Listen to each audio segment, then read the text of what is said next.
The first visit was by Sheikh Hasina, the Bangladeshi Prime Minister.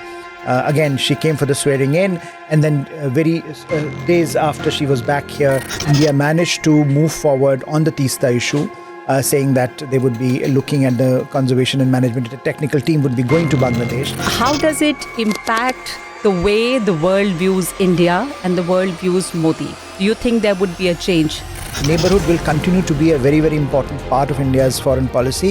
It is now for China to decide where it wants to take this relationship. This intense war in Rafah may now finally come to an end. What does that really mean? Hello and welcome to the Ideas Factory. Joining me is Professor Pant. Harsh, welcome. And it's really good to be joining the viewers offline and talking face to face. We've done this after a long time. This episode of Ideas Factory is going to be published at a time when the swearing in, oath taking, all of that would have taken place of the new government, which is Modi 3.0. To begin with, I would like to understand from you this humbled mandate that this current India government has got. How does it impact the way the world views India and the world views Modi? Do you think there would be a change? Hi, Naghma, and good to be back in person. I think certainly the issues around India, have once again been brought back to the fore in terms of, the election results, in terms of how, India's role in the world has been evolving. And again, the fact that I think this would be despite reduced mandate. Prime Minister Modi continues to be in office for the third consecutive term, underscores a certain continuity in Indian foreign policy, which I think India's partners would welcome. And also, it might result in some reassessment of some grand ideas or grand projects that India may have envisioned with its partners. But I think broadly what we have seen, for example, in the way cabinet has been constituted, in the way key ministries have been allocated, and key appointments have been made both at the ministerial and the bureaucratic level. It does signify that the government of India and the Modi government perhaps wants to give this strong signal of continuity, that they would continue to be looking at Indian foreign policy through a very similar lens as they were doing for the past two terms. And I think there has been no dent in the kind of ambitions that they had set out for themselves and for the country. So I do think that from a continuity perspective, perhaps it's good news for many of India's partners. But as you say, there are going to be certain issues on which there is going to be greater contestation. And perhaps that contestation will be reflected in the policy responses of the government. So I also think that many of India's partners would be looking carefully as to what this government does, at least in the first few months. Now, we have had, for example, a signaling from the government that they would continue to prioritize the neighborhood when they invited a number of neighboring countries to the swearing-in ceremony, a sort of continuation of the trend that we saw in Modi 1.0. So I do think that in that sense, that priority has been reestablished. And of course, the first visit was by Sheikh Hasina, the Bangladeshi Prime Minister. Again, she came for the swearing in, and then very days after she was back here to underscore, I think, her commitment to this relationship. And perhaps for India also, this was in some ways underlining that whether it is Modi 1.0 or Modi 3.0, they remain committed to particularly this relationship, which has been a sort of an exemplar in the neighborhood. Yeah, like you mentioned, there is a continuity. The key ministries have been retained by the ministers, for example, foreign affairs. S. Jaishankar is still at the helm.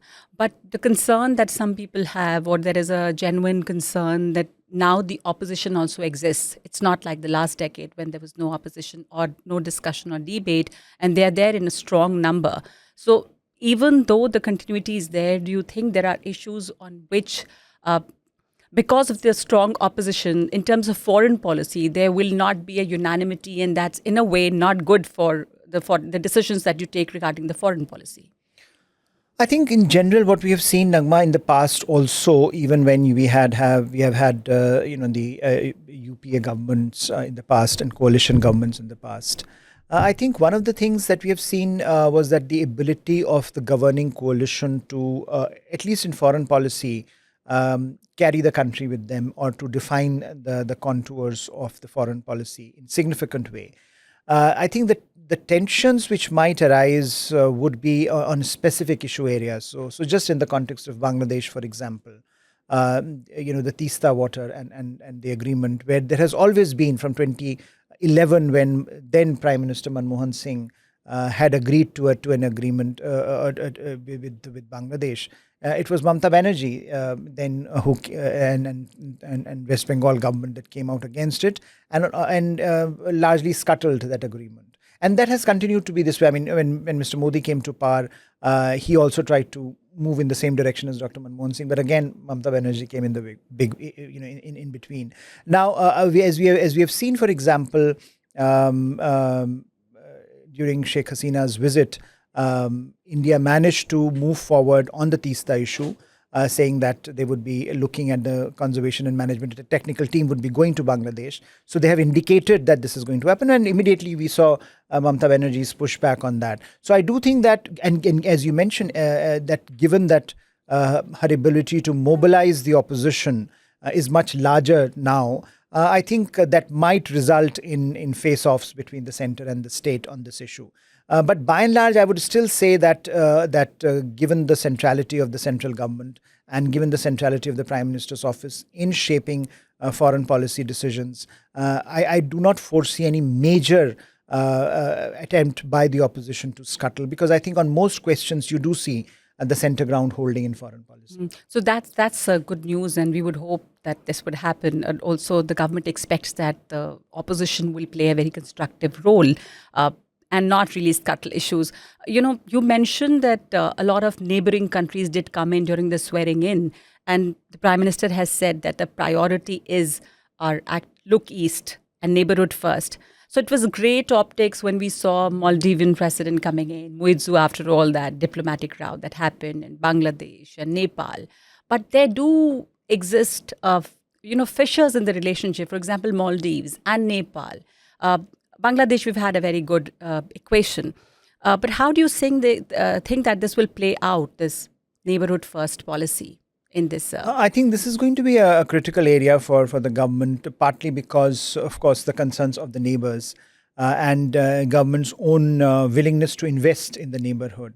So despite the fact that, as you say, some fissures have been there with several countries, if you look at the record of the government, I do think you have to give them high marks for trying, because the number of visits, for example, high-level visits to neighboring countries have been extraordinarily high. I think both Prime Minister and the External Affairs Minister, both in the previous two terms, have been very regular in terms of their outreach to the neighboring countries. And I think that is one of the reasons why we have seen some of the more difficult issues not escalating beyond a point. Of course, there was back and forth, but I think broadly they have been able to manage it. I think what has happened is, of course, the China factor has become much more prominent, and the ability of China to maneuver both in the Indian Ocean and also to a certain extent in the domestic politics of many of our neighbors creates complications for India. We have seen, for example, this firsthand in the context of Maldives, and as you mentioned, the fact that Muizzu was here underscores perhaps a desire on the part of Mali also to balance India and China. But it remains a problem for India because there is an anti-India sentiment, and Muizzu has been riding on that sentiment for a while. After all, he came to office on the India Out campaign. Yes, yeah. So it's very difficult to see him not responding to that narrative in the country. But I think there is also a realization that there are certain red lines as far as India is concerned. And you also see that, for example, even in the case of Bangladesh, you have Sheikh Hasina, for example, just before, she's about to visit China in July. And I think it was wise on her part to also allay some Indian concerns by coming to India first. Again, two back-to-back visits, underscoring that I think our neighbors do understand that India has concerns, and those concerns will have to be kept in mind, even as they balance their ties with India and China. But I do think that neighborhood will continue to be a very, very important part of India's foreign policy, not only in terms of India continuing to retain the initiative in the region, but also as India looks to expand its footprint in the Indo-Pacific. It's the Bay of Bengal now is the center ground of the Indo-Pacific. It connects India to the wider Indo-Pacific, East and Southeast Asia. So I think there is no way India can ignore this part of its geography, and there is no way that neighbors can ignore India's rise as other powers engage India broadly on the Indo-Pacific narrative as well. So moving ahead from our neighborhood, if we look at the visit of the U.S. delegation last week to India, and India allowing or giving them access to meet Dalai Lama in Dharamshala in spite of what China always does. So we saw China fuming. We also saw China threatening America that there'll be repercussions. Nevertheless, they went ahead and they met Dalai Lama. And Nancy Pelosi was here, whose visit to Taiwan earlier has created so much of a problem.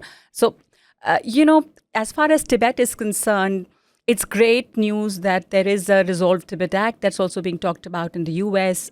Both houses have passed it. So do you see any change in India's stance as far as Tibet is concerned? Is it a concern? Is it bolder? Is it like more decisive right now? Because looking at balancing China, we were kind of not very open about what we think about and how should we solve the Tibet issue. But how do you see this now? I think this is related to, of course, broader Sino-Indian relationship and the state of that relationship at the moment. Ever since Galwan, it has been in a state of free fall. And India has made it very clear, despite China's outreach, that look, unless there is mutual respect and mutual sensitivity about each other's key concerns, it's very difficult to move ahead in this relationship as far as India is concerned. And the ball, therefore, is in China's court.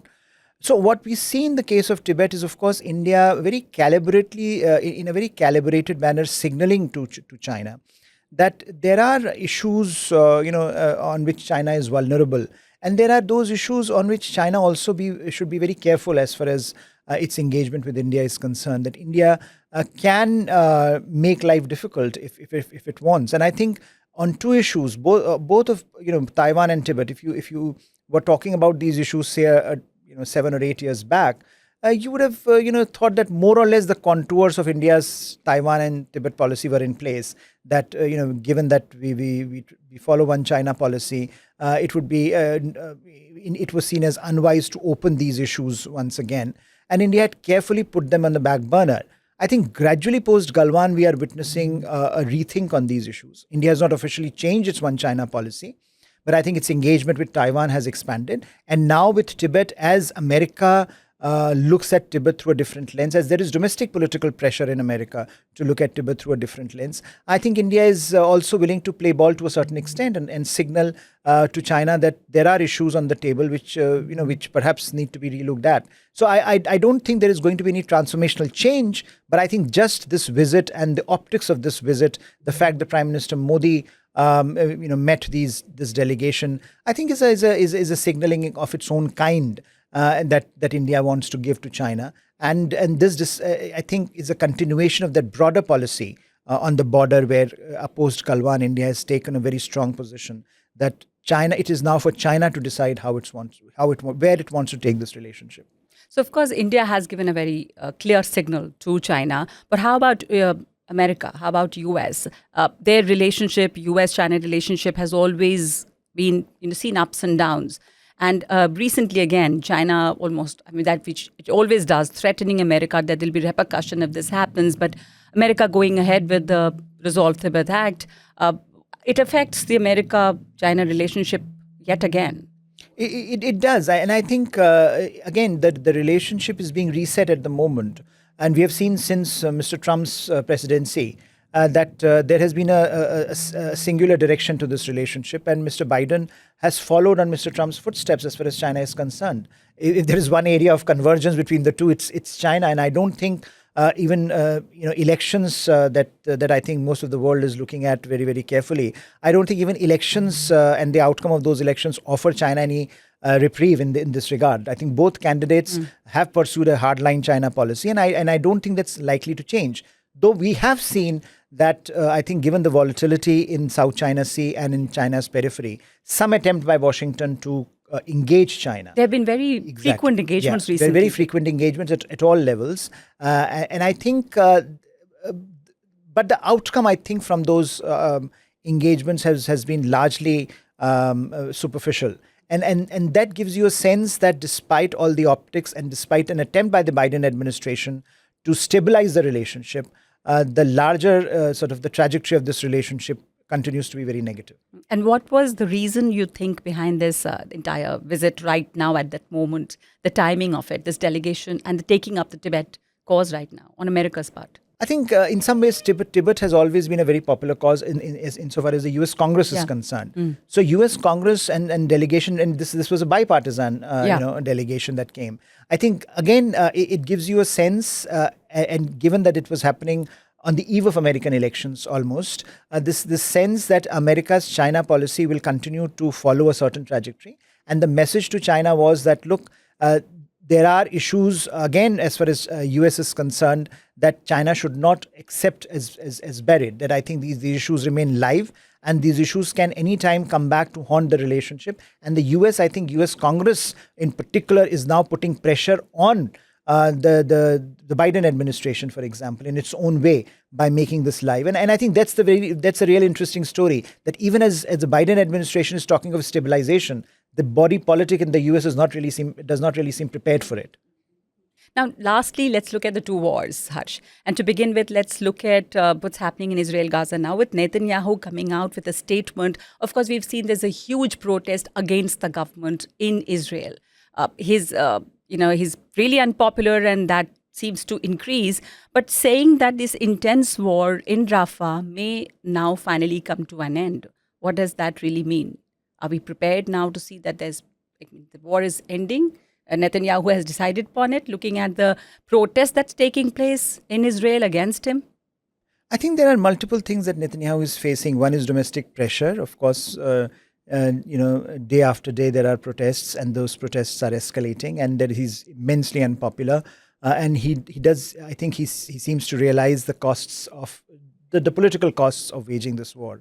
And the other, of course, pressure is from the US, that you have to now do something dramatically different, and you really cannot continue to be on this trajectory. So I think even Israeli allies are now fed up in some ways with Mr. Netanyahu's actions, and they are pushing him to take certain actions in a certain direction. And I think this statement is significant because it underscores that he is realizing the costs of his moves, and he's willing to now give some space to the counter view that he has to now move away from this confrontation. But at the same time, I think it's also an operational. There is an operational element to it. There are multiple fronts that are opening, and I think the Hezbollah, the Lebanon front, is really becoming the real front in more ways than one. And there are real challenges there. We have just, I think, heard that some countries have also asked their nationals to get out of Lebanon. So there is a real, I think, danger that this front with the Lebanon, with Hezbollah, might escalate. And so he has to now move to the other front. He has to now shift his forces to that front. So it's also an operational decision that, military operational decision that he seems to have taken, that winding up one front and focusing on the other. But I don't think that this confrontation is anywhere closer to any serious resolution as of now, because if one front is closing, another front is opening equally dramatically. The Russia-Ukraine front is still very volatile. And we've had another, but that's a different thing, but another terror attack in a part of Russia. But, the recent visit, Putin's visit to North Korea and meeting Kim Jong-un, and then the agreement which provisions for military assistance if either nation is attacked, which is probably seen as a countermeasure to the NATO allies supplying Ukraine with all the weapons that they are doing. Now, what do you think is happening here? There's also a worry, and there are many editorials being written of how these two delinquent leaders are coming together against the growing Western coalition, and they are increasingly defying it. Yes, it's very interesting because you have these two leaders and the optics of their meeting, and quite exchange of gifts, exchange of cars and whatnot. I think the optics is very, very interesting. The challenge for the world is that if you have two leaders who are defying every single norm in global politics, then their ability to be disruptive of the present order is very high. And I think this is why we have also seen a certain quietness on the Chinese front. Chinese have not really spoken out very much. South Korea as well. Exactly. I mean, I think they are not very comfortable with this engagement. And I do think that the polarization that we are witnessing around the world is perhaps most strikingly reflected now in Northeast Asia, where you have Americans and the South Koreans and the Japanese on one side, and North Korea, and getting this big support from Russia. But I think the decisive factor would be China, and I don't think China has yet spelled out, because in some ways China has always been wary of North Korea's ability to be more disruptive than perhaps they want Pyongyang to be. So I do think that we are, that the polarization and the fragmentation of the global order is being reflected in some of this, and Russia's desire not to be seen as completely isolated. The is also strengthening driving. of their coalition too against this war. Exactly. So you do see a West versus you now seem to be talking of a coalition of countries like Russia, Iran, China, North Korea. Some of the countries who are on the margins, who have been considered to be on the margins of the global order in some ways, that they do not reflect, or they are not, perhaps from the Western-centric perspective, not at the heart of the liberal global order that was created after the Second World War. So I in that sense, certainly we are looking at a consolidation of these forces. Now, how impactful they would be, given that China has greater stakes than any of these other countries in that order. China's engagement with the West is very significant, unlike, say, the Russians or the North Koreans. So whether China would want to completely be a part of this coalition, that I think is the big question in terms of the fragmented world order that we are looking at. But this just to conclude this, the coming close of North Korea and Russia right now, it's probably the strongest tie they've had since the Cold War. Do you think this is going to play out into a more intense war that we would see in Russia? Because more supply of weapons, and the Ukraine is also getting new supplies. So will this intensify in that area? I do think that there is going to be an intensification, primarily because, of course, Russia is looking for newer partners to supply, and North Korea has been at the forefront of those supplies. And of course, we are also seeing the Ukraine getting the supplies more and more. The supplies that were stuck in the West for a while, they are now coming to Ukraine, and so you are seeing Ukraine's use of heavy weaponry and that it wanted for a long time and was not getting. So I do think that this summer has been very difficult for Ukraine, but the assessment is that as Ukraine gets more and more weaponry, the escalation from Ukrainian side would also grow. And so it would mean that we will see a full-on escalation on a battlefront that had already damaged so much and so many. Mm-hmm. So full escalation there, but on the Israel front, probably there could be some calming down. Yeah, at least one front seems to be calming down. So thank you so much, Harsh, for joining us on this episode of Ideas Factory. That's it from us. Thank you for joining us.